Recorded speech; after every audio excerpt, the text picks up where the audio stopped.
लक्ष्य एक ही है कि मनुष्य शरीर का लक्ष्य क्या है कि भगवान कृष्ण से अपना प्रेम जो हमारा संबंध जो टूट गया, कृष्ण भगवान के हमारे संबंध हटा नहीं था, कभी वहां कुछ होते, परंतु हमारा जो टूट गया उसको वापस करना, बस खत्म। ये हमारा जीवन का, मनुष्य जीवन का लक्ष्य और कोई लक्ष्य नहीं है। उसके लिए आपको बचपन से करनी सिखाया जाएगा तो आप फंस जाओगे किसमें। फिर आप 45 साल के बाद सोचो कि यार क्या करूं, तो बेटा लोन ले रखे तूने, कम से कम 1.5-2 करोड़ के लोन लेके बैठा है, 1-1 लाख का तू ईएमआई दे रहा है 65 साल में जाके लोन क्लियर होगा, 30-30 साल के लोन लेके बैठे हो। अगर आपने ब्रह्मचारी आश्रम का पालन किया तो उसका मतलब आपने ब्रह्मचारी आश्रम मतलब क्या है, आपने दोनों नॉलेज ली होती, आध्यात्मिक भी और भौतिक भी। अगर दोनों नॉलेज आपने ली होती तो आपको बताया जाता कि उधारी मत करना जिंदगी में, कभी भी उधारी मत करना, कभी नहीं। तो there is no balance, they are supportive. क्या सपोर्टिव है, सही का निर्वाह करना है, नौकरी कर रहे हैं, सपोर्ट इसलिए कि मैं अपने लक्ष्य को प्राप्त कर सकूं। बैलेंस नहीं है प्रभु, बैलेंस में तो क्या होता है, दोनों को बराबर लेके चलना पड़ेगा।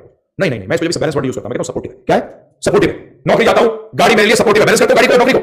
यस, ये चीज क्लियर करनी पड़ेगी कि जीवन का लक्ष्य क्या है। वो जीवन का लक्ष्य क्लियर होता है तो आप फिर क्या होता है, बाकी जो कार्य करते हो सपोर्टिव, और सपोर्टिव कार्य कितना करते हो बताइए। सपोर्टिव कार्य उतना ही करते हो जितना की आवश्यकता है, परंतु यहां तो सपोर्टिव कार्य मेजर हो रहा है। क्या हो रहा है? परंतु आपको दुनिया में तो देखिए, ध्यान रखिएगा, मेरा दुनिया से मतलब नहीं है। शास्त्र भी कहते हैं आपको क्या बनना पड़ेगा, सेल्फिश, स्वार्थ गति में ही विष्णु। आपको स्वार्थी बनना पड़ेगा कि मुझे अपने बारे में सोचना है, अपने मानव शरीर के बारे में नहीं, मुझे अपनी आत्मा के बारे में सोचना है। मैं हर जन्म में आता हूं, इसीलिए बड़े फंसा रहता हूं। मेरे को जब भगवान ने साफ क्या कहा, ममता को छोड़ो। क्या छोड़ो? ममता को त्यागो। और ममता करनी है तो सिर्फ भगवान के साथ करो। क्या करो? कि मैं भगवान का, भगवान मेरे, क्या बाकी सब ऐसा ही है। अपना ड्यूटी करो, खत्म। ड्यूटी करो, अटैचमेंट नहीं होती। जब आप ड्यूटी नहीं करते अटैचमेंट होती है। ये पहले क्लियर करना पड़ेगा। जब तक कि आपको लक्ष्य क्लियर नहीं होगा तब तक आप समझ लो आप मल्टी फेरियस एक्टिविटीज में रहोगे, मल्टी फेरियस आपके पॉइंट्स होंगे, मल्टी फेरियस आपके लक्ष्य होंगे। जैसे कि हम ये लोग कहते हैं हमारा लक्ष्य क्लियर नहीं है प्रभु जी, मैंने आईआईटी आईएम सब जगह लेक्चर दिया, मैं अमेरिका तक जाके लेक्चर दिया प्रभु जी। 99.9999% लोगों को अपना लक्ष्य नहीं पता। लक्ष्य होगा एक ही बता चुका हूं, एक ही आनंद। क्या चीज सही ढूंढ रहे हो, गलत जगह ढूंढ रहे हो। परंतु आपको तो बच्चे पैदा करें, उनको एंजॉय करना है, उनको आपको पोजीशन पे लेके आओगे, फिर आप उनका भी भोग करोगे, अपना तो करोगे, फिर उनका माल उड़ाओगे, उनको भी चोर बनाओगे। भगवान का माल उड़ा के उड़ा, भगवान ने दिया उड़ाने के लिए, तो बेटा फिर क्या फर्क पड़ता है। कल किसी BMW वाले ने तेरी छोटी गाड़ी उड़ा दिया और तुम मर गया, तेरा बच्चा, तुम क्या करें? हुआ है खूब, फिर क्यों रोते हो? आप भी तो ऐसे करते हो, आप दूसरे को उड़ा देते हो। तो ये मत देखिए दुनिया क्या करती है, क्योंकि मरोगे आप अलग और मैं भी अकेला, है ना। अकेले आए, अकेले जाना है, ये चीज बोलते सिर्फ हम, सिर्फ क्या करते हैं, बड़े ज्ञानी बनते हैं। मैंने देखा है, क्योंकि मैं जाया करता था जब पार्टी से, तो वहां पर लग रहा है कि आपका मलोन निको वालों, मैंने कहा हाथ पे रख के बिस्किट का ग्लास स्कॉच ले रखी हाथ में, यदि बात कर रहा है अकेले अकेले जाना। मैंने कहा बेटा ये साथ जाएगा, चिंता क्यों कर रहा है, ये ऐसा लेके जाएगा, तू भी याद रखेगा जिंदगी में, कहां अकेला अकेला जाएगा। तो बेसिक फैक्ट ये क्लियर करना पड़ेगा जहां आपने लक्ष्य रख लिया। जैसे कि मैंने देखा लोगों को, मैंने कई लोगों को जानता हूं, उनका मटेरियल लक्ष्य है, वो कहते हैं आई विल यूज एवरीवन।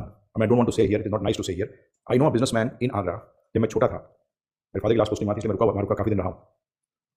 उसने अपनी वाइफ तक से प्रोस्टिट्यूशन कराई just to become one of the biggest transporters, and is one of the biggest transporters today. Tourist buses जो चलती हैं प्रभु जी, आज उसका कम से कम 400-500 बसेस है, क्योंकि उसने कहा मेरा लक्ष्य जीवन का एक ही है, क्या पैसा। तो उसके लिए एवरीथिंग इज यूज्ड, सब कुछ जायज है प्रभु जी, बिल्कुल जायज है। मॉरलिटी कैसे लाते हो मुझे समझ नहीं आया। मॉरलिटी, नैतिकता क्या है? नैतिकता कोई चीज नहीं है।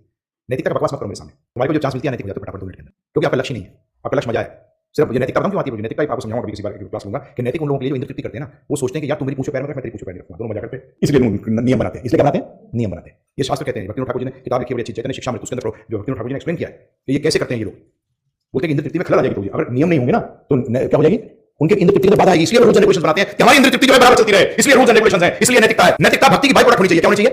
बाई प्रोडक्ट होना चाहिए। नैतिकता ऑटोमेटिकली आएगी भक्ति के अंदर, ऑटोमेटिकली, क्योंकि अगर परमात्मा साथ बैठे क्या है, हम बताएंगे मैं आता हूं, मुझे जवाब देना पड़ेगा, मैं जो सोचूंगा जो करूंगा उसका जवाब मुझे देना पड़ेगा, तो ऑटोमेटिकली सब कुछ लाइन पर जाएगा। मैं गवर्नमेंट से बच जाता हूं, तो जो वो उसकी गवर्नमेंट बैठी है उससे कैसे बचूंगा? शास्त्र में आया है कि अंदर अंधेरा, उजाला, ये सब हवा, स्पेस, ये सब क्या बनते हैं जब आप जाते हो जमुना के कोर्ट में कि साहब मैं तो करा नहीं है, किसी ने देखा नहीं, फटाफट से अंधकार के देवता आ जाते हैं, सूर्य देवता आते हैं, दृष्टि के देवता आ जाते हैं, सब आ जाते हैं, बोलते हमारे सामने हुआ सब कुछ, मर गया। तो विटनेस, हर चीज का विटनेस है। परमात्मा बोलता है सारे के बस टाइम में लगा, भगवान बोल रहा हूं किसने सब कुछ किया है, अब क्या करोगे बताओ? वहां तो अकेले लॉयर नहीं होता, वहां लॉयर नहीं ले आ सकते यहाँ से, क्योंकि जो आजकल के लॉयर है तो पहले पहुंच गए होंगे, ये कहां इनको मिली होगी वो जगह, इनका तो कोई काम ही नहीं है। तो इसलिए ये बस एक चीज ध्यान रखना, सबका पहले बैठो, पर्पस देखो, is my purpose of life death? जो मैंने मेहनत करके सब कुछ बनाया है, इसका खत्म हो जाना ही मेरा जीवन का लक्ष्य है। यस, फैक्ट तो यही है, फैक्ट तो यही है। तेरे कड़े कराए पे पानी फिर जाएगा, कड़े कराए पे पानी फिर जाएगा। ये सब नहीं समझेंगे, ये सब नहीं समझेंगे, ध्यान रखना इस बात का, ये सब नहीं समझेंगे, नहीं समझे। हिंदुस्तान में जिसमें उदाहरण देता हूँ, 90% लोगों के पास गाड़ी नहीं है, तो मैं थोड़ी 90% में होना चाहता हूँ, है प्रभु जी? आप लोग नहीं सोचते ऐसे? नहीं हो भाई, अपने पास तो राजी है। तो इसी तरह से अध्यात्म में भी सोचो, दुनिया करे ना करे मैं तो करूंगा, फिर खत्म, वही आप सही हो जाओगे प्रभु जी।